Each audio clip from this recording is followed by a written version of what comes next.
కర్నూలును smart సిటీగా మార్చేందుకు ప్రభుత్వం పట్టుదలతో ఉందని రాష్ట్ర పరిశ్రమలు వాణిజ్య శాఖ మంత్రి టీజీ భరత్ అన్నారు. ఎన్నికల ప్రచార సమయంలో ప్రజల కష్టాలను తాను కళ్లారా చూశానని తెలిపారు. సమస్యలకు త్వరలోనే పరిష్కారం చూపిస్తానని హామీ ఇచ్చారు. యువతకు ఉపాధి కల్పించేందుకు నిర్ణయాలు తీసుకుంటామని చెప్పారు. ఏపీలో పరిశ్రమలను రప్పించి ఉపాధి కల్పనకు పెద్దపీట వేస్తామన్నారు. ఒక యాక్షన్ ప్లాన్ చేసి ఎందుకంటే రియల్ స్మార్ట్ సిటీ అనేది నేను చెయ్యాలని అనుకున్నా. అది ఆల్రెడీ ఎన్నో సందర్భాల్లో చాలాసార్లు చెప్పడం జరిగింది. ప్రజల్లో నా సూపర్ 6లో కూడా అది చెప్పడం జరిగింది. కాబట్టి ఖచ్చితంగా ఆ పారామీటర్స్కి మీట్ అయ్యే లెక్కనే వర్కౌట్ చేస్తామని చెప్పి కర్నూలు ప్రజలందరికీ కూడా నా తరఫున మరి ఇంకోసారి హామీ ఇవ్వడం జరుగుతోంది.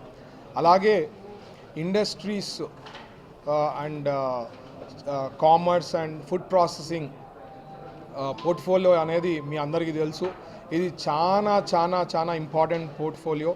ఎందుకంటే దాదాపు 20 లక్షల ఉద్యోగాలు ఇస్తామని చెప్పి మన చంద్రబాబు గారు, లోకేష్ గారు మనం చెప్పడం జరిగింది వితిన్ నెక్స్ట్ 5 years.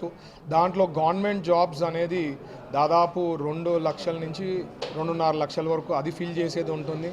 ఇది కాక మిగతావి చేయడం అంటే ఇండస్ట్రీస్ని తెస్తేనే అది పాసిబుల్.